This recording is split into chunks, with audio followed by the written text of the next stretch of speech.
Hello and welcome to the Farming Week, the podcast from Agriland that keeps you up to date with all the latest in Irish agriculture. I'm Charles O'Donnell and I'm joined by Aisling O'Brien and Agriland dairy specialist Hugh Harney. It's been a busy week on the agri-news front and we have plenty to get through. The controversy over proposed charges by the online mart viewing and bidding platform LSL Auctions continued this week, with the business telling Agriland yesterday, Wednesday, that there will be no charge for existing customers of each mart to view or bid on the online platform for that specific mart or marts where they are customers. We have also seen an extension to the deadline for applications to the National Genotyping Programme. Farmers themselves or their advisors on their behalf now have until next Tuesday, August 27th, to apply. You can read more about these stories on Agriland.ie and on the Agriland app, but the main talking point we wanted to kick off with this week is the government's plan to retain the nitrates derogation. The plan pulls together a range of measures, some of which are already underway and some of which are yet to come on stream, and includes actions by government, industry and farmers. Aisling, this is pretty complicated. Can you break it down for us? Yes, Charles, we'll take just a brief step back before we talk about the plan. And look, a lot of farmers out there are well aware that it's actually in the EU Commission's gift and not the Irish government's to decide if we can renew our nitrates derogation beyond 2025. Now, the EU Commission has been clear that Ireland must show that water quality that is good must remain stable, and water quality that is less than good must show improvements in order to secure that derogation again. And as we've seen previously, Charles, the Commission isn't afraid to take action on this topic. They already dropped our derogation in certain parts of the country from 250 kilograms of nitrogen per hectare per year down to a limit of 220. And the challenge now is to maintain that.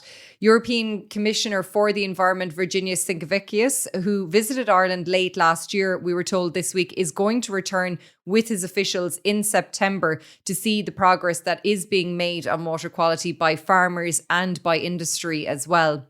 So ahead of that visit, Minister for Agriculture, Food and the Marine, Charlie McConalogue, has published this official plan to progress the objective of retaining Ireland's nitrates derogation beyond next year. And he said that he, along with Minister Darragh O'Brien, and it's actually Darragh O'Brien's Department of Housing, Local Government and Heritage that the nitrates regulations are actually administered under, they have secured a whole of government approach on this topic, and they brought that memo to Cabinet earlier this year that we spoke about. And this is the outcome of that now. And as you said, this document that has been produced this week, there's a range of actions contained in it, some of which will be familiar to farmers, some of which are very much underway. And it's all titled Water and Agriculture, a Collaborative Approach. So they're telling us that there'll be 50 water quality advisors paid for by the government and industry who are providing a free service to farmers to improve water quality in priority areas. A €60 million European Innovation Programme, an EIP, has already been put in place to financially support actions by farmers on the ground. There's also a Better Farming for Water advisory programme put in place by Teagasc. The plan also outlines the 70% grant under the Nutrient Importation Storage Scheme, essentially farmers who import slurry. This grant will be towards providing facilities for that.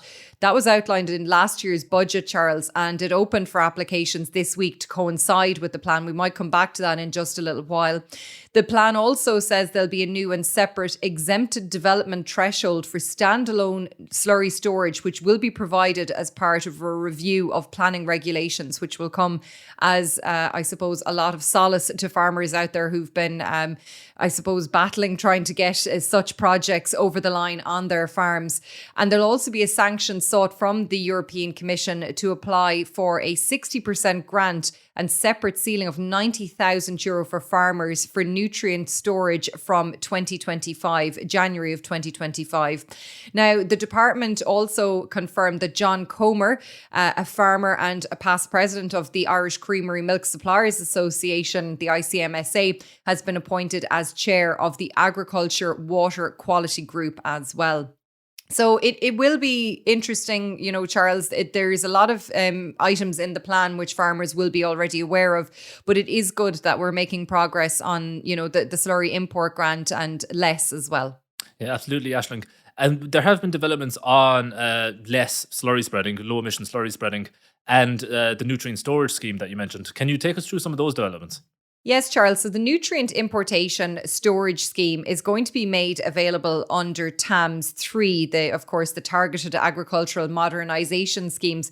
It's going to provide a 70% grant rate for additional storage facilities for farmers who are managing the importation of organic fertilisers. And the scheme will have its own dedicated investment ceiling of €90,000 per holding, solely for the purpose, though, of imported slurry storage. And for partnership applications, an investment ceiling of €160,000 per holding will apply. Now, investment items will be limited to circular slurry stores, geomembrane-lined stores and manure pits to ensure the facility will continue to be available for slurry importation. And eligible applicants must have a contract in place to import slurry, which should outline the volume of organic fertilisers being imported onto the farm. And of course, more details on Agriland about that scheme. And as you said as well, the low emission slurry spreading scheme, the minister amended terms and conditions of that scheme this week to allow access for all farmers who are farming at a stocking rate of less than 170 kilograms of nitrogen per hectare per year. He said that will allow all applicants received from January 1st to become eligible for less investments. And the minister is also introducing changes to the rules surrounding the permanent fencing of watercourses, which he said will also allow this investment to be available for all farmers as well. So look, it is a step forward as well, a step in the right direction there. I think when grant aid and supports are put in place, we have seen that farmers are willing to take the actions, Charles, on the ground to improve water quality and safeguard it. So look, hopefully this is a step in the right direction. We've been waiting a long time for that slurry import scheme from last year's budget, but it's now up and running and accepting applications from this week. Now, this plan that Minister McConnell announced this week, it coincides with a report from the Joint Oireachtas Committee on Agriculture, Food and the Marine on the same topic, namely the derogation. Did this report feed in any way to the government's plan? And what's been the reaction to the plan by the members of that committee? Now, Senator Tim Lombard, who's a member of the Oireachtas Committee, told Agriland this week that the timing of the new department plan came as a total surprise to him. He said that they had assumed that the departments were going to look at their report, which he said is quite comprehensive, and take the considerations and the issues contained in it and then tie it into the actual overall master plan. And he said you'd have to question, was there any consideration of the report at all, or was it just already preordained regarding the actual so-called roadmap, he said. And he said he was concerned about if even the departments had looked at the report. He said personally he didn't think that they had. He just felt that they had their own ideals and they went ahead with those. So he said the focus now has to be moving forward from this. He was very sceptical, as I said, about the timing of the report coming out, very close to the committee's report as well. But he said that he hoped that serious consideration would be given to a key recommendation contained in the committee's report, which called for the establishment of an interdepartmental task force chaired by the Department of the Taoiseach. And he said that would be very important. And I suppose it would throw an awful lot of weight behind any sort of endeavours at a European level as well, in his mind. Yeah, very interesting comments from Tim Lombard there, Aisling, for sure. Just before we move on, and while we're on the topic of government schemes and measures, the €5,000 Climate Action Performance Payment, which is aimed at landowners with ash plantations impacted by ash dieback, is now open for applications. You can find out all the details about that on our article on it this week. Moving on, and ahead of Budget 2025, it appears there is a proposal on the cards from Finance Minister Jack Chambers to defer the implementation of the controversial Residential Zoned Land Tax, or RZLT. The proposal has been welcomed by many politicians as well as farm organisations, but not everyone is happy about it, Aisling. No, not everybody is, from the opposition benches in Sinn Féin, but also the government coalition partners, the Green Party, not happy about this either.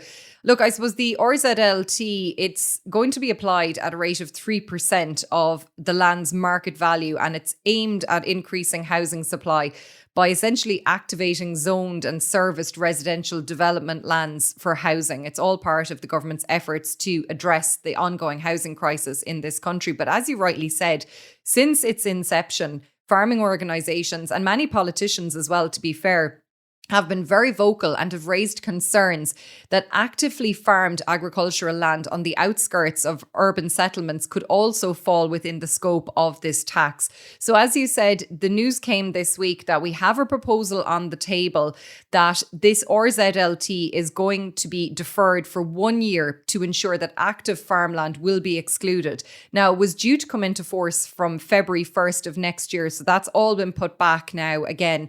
And speaking to reporters, including Agriland's Breffney O'Brien at the Virginia show in Cavan on Wednesday, Taoiseach Simon Harris said that the government needs to do two things here, and they're both equally important. He said we need to have a tax in place in relation to land hoarding. That's important.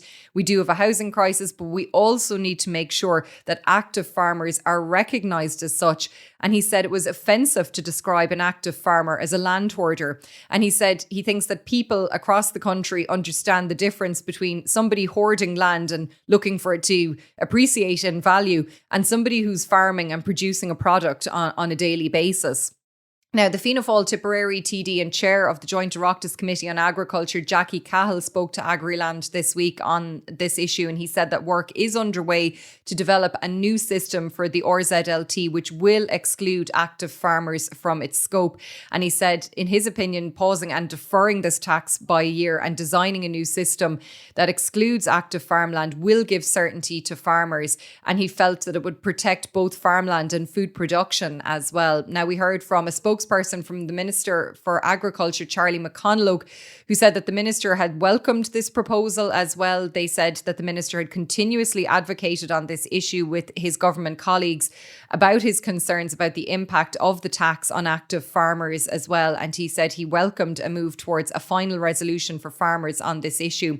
Now, the President of the Irish Farmers Association, the IFA, Francie Gorman, said that the deferral of the tax is a step forward. And he said that it had been causing unnecessary stress and huge worry for many farm families around the country who were due to be impacted by what he called an unaffordable taxation measure.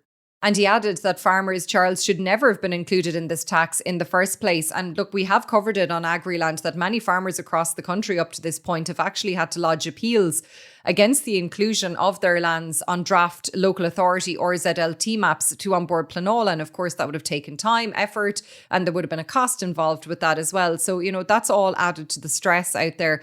The Irish Cattle and Sheep Farmers Association said as well that farmers would be reassured by this proposal to defer the RZLT for a year. And Sean McNamara, the ICSA president, said they had also consistently opposed including actively farmed land in this tax measure as well. Now, Senator Victor Boyhan, who's a member as well of the Oireachtas Committee on Agriculture, also welcomed the deferral of actively farmed land from the RZLT. And interestingly, he believes that an upcoming general election has clearly brought this contentious issue to the fore. Now, of course, the Taoiseach is maintaining it's going to be next year when we go to the polls, but we'll wait and see.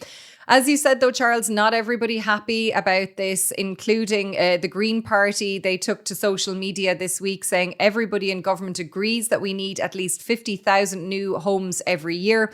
And they said that's not going to be possible if we let speculators sit on land zoned for development and serviced with infrastructure such as electricity wires, water supplies and transport. And going to the opposition benches then, Sinn Féin's spokesperson on finance, Pearse Doherty, criticised the decision to postpone the RZLT. He said that the government's decision to delay a land tax that is aimed at land hoarders who are sitting on land that should be developed to build much needed houses is a disgraceful one. He said, let's be clear, this is a direct result of the government's abject failure over the past 3 years to exempt actively farmed land from this tax. So a lot of interesting reaction this week, but I think a lot of farmers out there will breathe a sigh of relief that the government has delayed the implementation of this tax to allow for them to escape the net, so to speak. Yeah, Ashling, I suppose there's definitely strong arguments on both sides. It's an important tax, but you want things like this to be implemented properly, I suppose. And I suppose the concern would be that, so close to a general election, something like this would become a political football almost. Well, absolutely. And if you see disagreement between the coalition partners on this, obviously it seems that Fine Gael and Fianna Fáil seem in favour of the deferral, but the Green Party seem very strongly against it at this point. So it'll be interesting times ahead, but it looks like that is very much so on the table as we head towards the budget. Absolutely, Aisling. Now, at the start of today's show, we spoke of the government's plan to try to retain the nitrates derogation, which of course is of vital importance to dairy farmers specifically.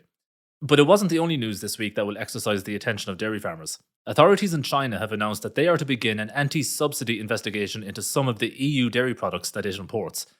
Aisling, what exactly did the Chinese authorities say this week, and what's the background to this? Yes, Charles. Well, this all is part of ongoing trade tensions between China and the EU. The European Commission had launched its own anti-subsidy investigation into the Chinese electric vehicle industry, and this week it announced a draft decision to impose duties on the imports of electric vehicle batteries from China. Now, back in June, Chinese authorities had launched an anti-dumping investigation into pork products originating from the EU on the back of this electric vehicle investigation that the Commission were undertaking, if you can keep up with this. And in recent months, it had also been flagged that the Chinese authorities would also be turning their attention to the EU dairy industry. And as you said, the Ministry of Commerce of China on Wednesday announced that it had begun an investigation into subsidies paid to European dairy farmers. Now, it said the investigation would include 20 EU subsidy schemes, including an Irish scheme, which is referred to in a translated version of this document or this statement on the ministry's website as the Dairy Equipment Subsidy Scheme. And I suppose that is likely to refer to the Dairy Equipment Scheme, which is part of TAMS. So currently it's understood that the Chinese investigation relates to a subsector of dairy products. Those include liquid milk with fat content exceeding 10% and different types of cheeses. Now, according to the notice issued by the Chinese authorities, it's believed that the scope of this investigation will not currently include powdered milk. And the investigation is set to last for a year, but those authorities said it could be extended for up to 6 months after that under special circumstances. Now, the Commission told Agriland this week that it took note of the decision of the Chinese authorities to launch this investigation. They said they'll follow the proceedings very closely, and the Commission said they will firmly defend the interests of the EU dairy industry and the Common Agricultural Policy. And they said they would intervene as appropriate to ensure that the investigation fully complies with relevant World Trade Organization rules. Now, stakeholders within China, as well as governments of other countries, can actually apply to take part in this investigation. And that would allow them to make submissions to the Chinese authorities. We've already seen that the Department of Agriculture here will be part of the pork investigation. And I imagine that the same is going to happen as well for the dairy investigation. Now, in a statement to Agriland, Minister Charlie McConlogue said that he is aware of this announcement. He said he's going to be engaging with the EU Commission to ensure it has all of the data necessary insofar as Ireland is concerned to resolve any issues raised in the proposed investigation. And he said that he was satisfied that European and Irish dairy exports are fully compliant with World Trade Organization rules. Now, interestingly, the minister is due to lead a government trade mission to China in the coming weeks.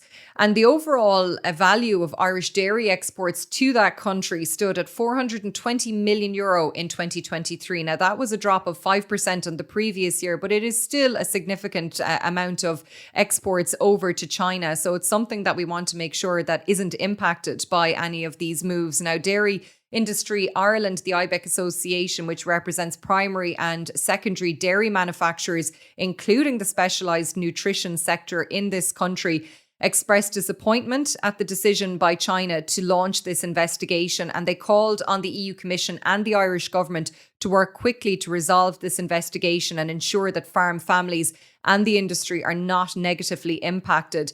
And Conor Mulvihill, the director of DII, said that the Irish dairy industry produces and exports in full compliance with EU and World Trade Organization rules. And he said that while any threat of trade disruption is unwelcome and China is an important market for both EU and Irish dairy, he said Irish dairy is well diversified in its product mix and destination countries. And he said at present, the Chinese complaint relates just to that subsector of dairy products such as cheeses And most of Ireland's cheese exports are actually directed at the UK and EU markets. And Charles, farm organisations have also been reacting to this announcement. The ICMSA said that exports of Irish dairy produce could not be used as collateral damage in trade tensions between the EU and China. The ICMSA President Denis Drennan said that this dispute between the EU and China is completely unrelated to Irish dairy. And he said that food exports were going to be held hostage in a dispute that isn't even related to our sector.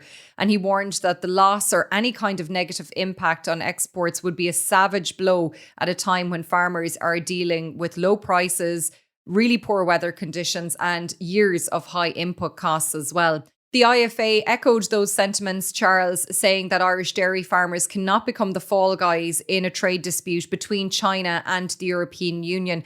Francie Gorman, the IFA president, said that dairy farmers had already suffered from trade tariffs in 2019 following a dispute between the EU and the US on trade.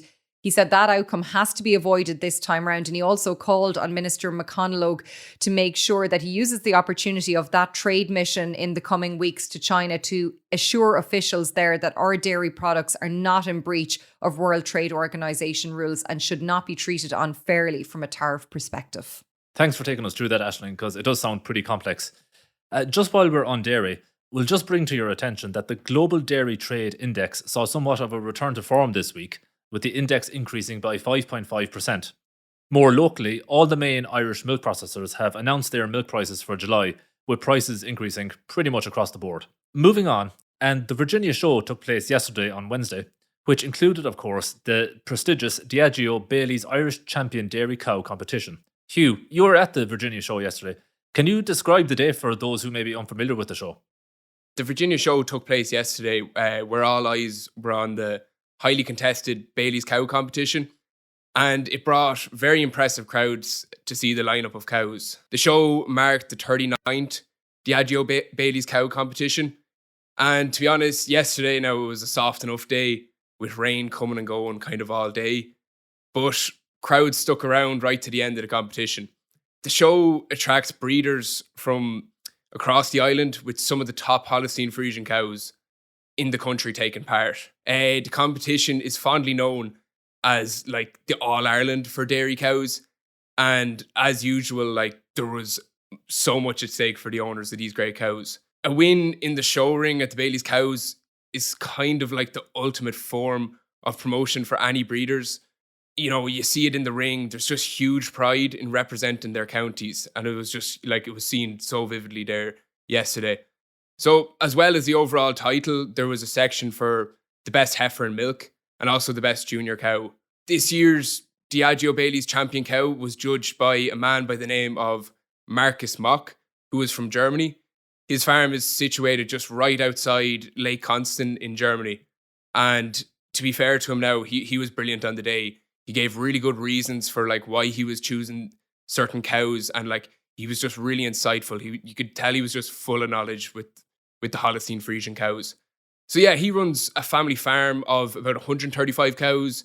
His herd of Holsteins has 100 cows classified as excellent, and he has won 3 German national champions. So like that just tells you all you need to know about him. And then Hugh, who were the big winners on the day? Yeah, Charles. So the 2024 Diageo Bailey's Irish Champion Dairy Cow was awarded to Greenlee MG Rhapsody EX96 of the Greenlee Holsteins herd from County Monaghan. Interestingly enough, this champion cow was actually the oldest cow in the ring. She was born in January 2015, making her 9 years of age, which is just unbelievable. The owners of the winning cow, Porrick and Brendan Greenan, were awarded a prize of €3,000 and took home the Virginia Milk Products Cup from the show. At the reception after, you could actually see the emotion and passion from Porrick. As he said, winning the competition is what dreams are made of. And like that was just really nice to see. So then after that, the judge, Marcus Mock, selected Knowlesmere Jones Unix Victoire VG as reserve champion at the 2024 Bailey's Cow competition. This cow is from the Jones and Knowlesmere herd from County Wexford. Again, she was just another fabulous cow. And look, overall, the day, it was just a brilliant day out. And as I said, there was just serious cows on show. And to be honest, it was just a real good kind of good atmosphere, unbelievable passion and spirit being shown from owners and onlookers in the crowds. Thanks for that, Hugh. And don't forget that you can catch up on all the results, dairy and beef, from this year's Virginia show on Agriland.ie and the Agriland app. Finally this week, and staying with competitions and awards, and fresh off Ireland's successful Olympics, we followed that up with big wins in the World Ploughing Contest in Estonia. Aisling, maybe this didn't get quite the same coverage as the Olympics, but very good news for Ireland here. Well, I tell you, if we had ploughing at the Olympics, we would be sweeping the podiums and getting gold medals here, there and everywhere, because we had another double success for the Republic of Ireland team at the World Ploughing Contest in Estonia, which was held last weekend. And I suppose it cements our country's reputation as true ploughing masters on the global stage as well. It was the 69th championships, and it saw Eamon Tracy from County Carlow crowned the world champion in the conventional class for the third consecutive year, I may add, and Cork man Ger Coakley, who was the reversible world champion. Now, the historic result means that our country has now retained the conventional and reversible world titles for 3 years in a row. We have done the double for the last 3 years in a row. The Republic of Ireland team this year were coached by Wexford man Michael Roach, and the group spent 2 weeks training in Estonia ahead of the championships, and it certainly paid off. And also travelling with the Irish team this year was Larry Bergen from South Tipperary, who was a judge at the World Ploughing Contest as well. Now, the newly crowned world champions returned to a hero's welcome, very befitting of their achievement in Dublin Airport earlier this week. And Agriland caught up with Eamon Tracy and with Ger Coakley as well. And Eamon has actually now won 6 world titles since 2014. Understandably, he was delighted with his result this year, but he has such a track record. He's actually been at every world contest since 2012. And he's actually been on the podium every year in either first, second or third position since that time. So he really is so experienced and so talented in the ploughing fields. He farms at home in Garryhill with his son Sean, who was looking after everything at home while Eamon was over in Estonia. They have a tillage operation. They also rear replacement dairy heifers, and they do some contracting work as well. But it wasn't all plain sailing for Eamon this time around, Charles. He had to work very hard for the overall title, because he actually ended up, after the first day of competitions, in joint 4th place. And he had a lot of work to do to make up some ground, excuse the pun. But he said that the importance of a positive mindset and his experience came into play on the second day. He put the head down, he did as well as he could, and he actually did better than he expected. And his result on the second day, his win, was by such a margin. It saw him leapfrog from joint 4th into first position overall and reclaim his world title. Ger Coakley, on the other hand, who has dry stock and a tillage farm in Cork near Clonakilty. He also does some contracting too, just to keep him even more busy than normal. He had a great experience in Estonia, a really commanding experience. He is the reigning European champion, and he lived up to that title on the world stage because he won both days in both the grassland and the stubble fields. It was his second time competing at the World Ploughing Contest, but he last competed there about 12 years ago. So it was a great way to re-announce himself on the world stage in 2024 as well.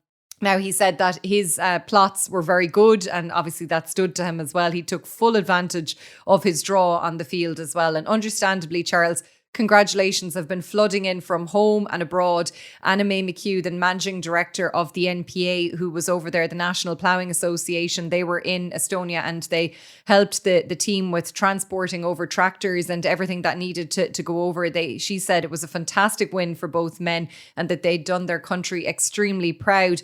And Anna May's daughter, Anna Marie McHugh, who's the General Secretary of the World Ploughing Organisation, said that Ireland have always been highly respected internationally in terms of producing ploughmen to compete on the world stage. She said it was another great result for our country and Ireland's global reputation as true ploughing masters in their field. And look, Charles, there won't be much time for either Eamon or Ger to rest on their laurels. The National Ploughing Championships in County Laois are fast approaching in mid-September. And along with bidding to defend his national title, Eamon's actually part of the team who are going to be marking out the over 390 plots that are going to be needed for the 3 days of ploughing competitions in Ratheniska. And interestingly, both Eamon and Ger agreed, Charles, that actually the National Ploughing Championships, the competition there is actually nearly stiffer than the World Ploughing Championships, because he said that we're actually ploughing against the best in the world here, because that's why our standard is so high here in Ireland. It takes a lot to get out of this country and to get onto the world stage. But it's all to play for in Ratheniska in a couple of weeks, and it'll make for some great action out on the ploughing fields, no doubt. And we'll be there to follow it all here on Agriland. Yeah, Aisling, congratulations to both men, and roll on Ratheniska, I suppose. That just about brings us to the end of today's podcast. Before we go, be sure to check out our article on Thomas Daly, who, after several years of renovation work, is showcasing his Porsche 108 Junior tractor, which he will be taking to machinery and agricultural shows around the country. We know a lot of listeners of the Farming Week have a passion for vintage machines, so you're sure to enjoy that article on Agriland.ie and the Agriland app. But we'll leave it there for today. Please don't forget to rate, review and follow the Farming Week on Spotify, Apple Podcasts or wherever you get your podcasts. We'd love if you could spare some time to give us 5 stars and share the Farming Week with anyone you think might be interested. From Aisling, Hugh and myself, enjoy the weekend.